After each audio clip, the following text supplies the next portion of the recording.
Mas Umam melihatnya bagaimana? Apakah gejala resentralisasi itu memang sudah tercium, dan bagaimana kalau memang pengelolaan negara ini jadi efektif dan efisien? Iya, kalau misal kita cermati beberapa report dari sejumlah lembaga, memang ada sejumlah pihak yang mencoba untuk mencermati secara kritis. Bagaimanapun juga hal itu mulai terlihat, ada satu paper sangat spektakuler waktu itu menjelang pemilu 2019, ditulis oleh seorang kolega di ANU, Canberra, Thomas Power namanya. Dia kasih judul sangat kontroversial waktu itu, Jokowi's Authoritarian Turn and Indonesia Democratic Decline. Nah, dari sisi itu dia mencoba untuk membreakdown dalam beberapa perspektif, mulai dari konteks politisasi penegakan hukum, kemudian bagaimana penggunaan otoritas kekuasaan dalam konteks konsolidasi kekuatan-kekuatan lokal, dan lain sebagainya. Nah, di level inilah yang kemudian semakin terjadi seiring dengan waktu itu ya, menguatnya tradisi politik identitas, dan di saat yang sama begitu kemudian masuk pada fase pandemi, ada satu momentum di mana kemudian bukan hanya di Indonesia sebenarnya, di sejumlah negara, dan itu di-highlight oleh Economist Intelligence Unit, bahwa ada semacam tren secara global di mana kemudian autocratic model itu menguat.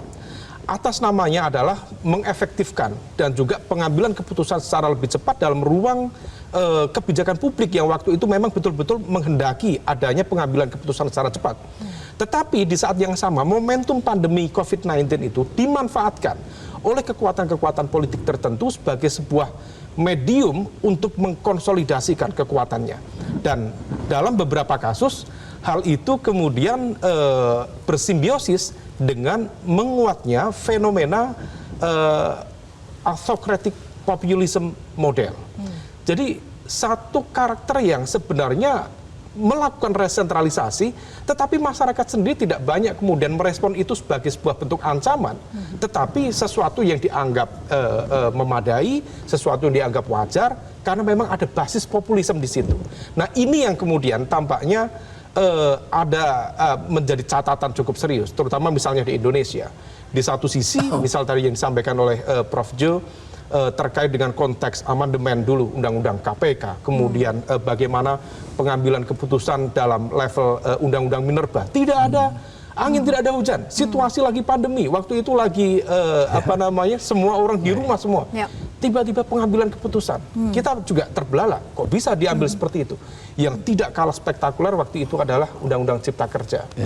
Tentu ada sisi-sisi positif dari Undang-Undang Cipta Kerja, tetapi meaningful participation dari elemen kalangan masyarakat sipil dan sebagainya sangat-sangat terbatas. Nah, ini yang kemudian dibahasakan oleh kalangan civil society, termasuk yang disampaikan dalam kalau dalam tradisi legal itu disebut sebagai autocratic legalism, itu terjadi.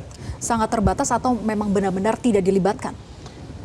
Dalam konteks tertentu, kalau misal kita bicara dengan teman-teman di DPR, hampir semua pasti mengklaim bahwa meaningful participation sudah dilakukan, melibatkan elemen ini, tetapi kalau misal kemudian kita cermati, hampir tidak menangkap sisi-sisi kritis yang selama ini diajukan oleh teman-teman dari kalangan masyarakat sipil, mulai dari aktivis, kemudian para peneliti, kalangan buruh, termasuk let's say mahasiswa sebagai elemen yang relatif tidak terkontaminasi oleh kepentingan politik dan sebagainya.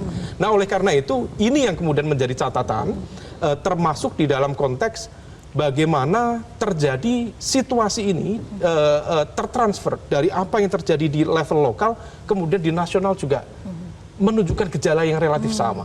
Kalau misalnya kita bicara tentang political dynasty, kemudian tradisi informal governance sebagai sebuah bentuk anomali dari praktik desentralisasi ya di banyak negara.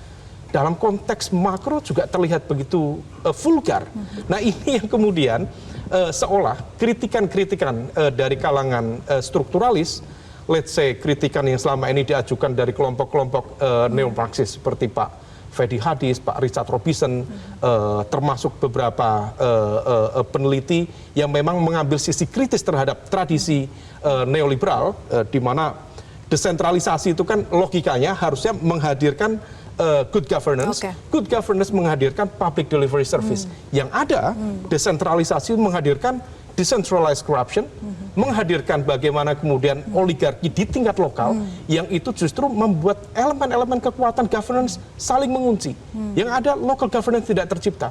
Yang ada adalah kekuatan-kekuatan otokrasi baru di level Raja-raja daerah. kecil ya. Raja-raja kecil yang kemudian mencoba untuk melakukan wealth defense sistemnya. Oke.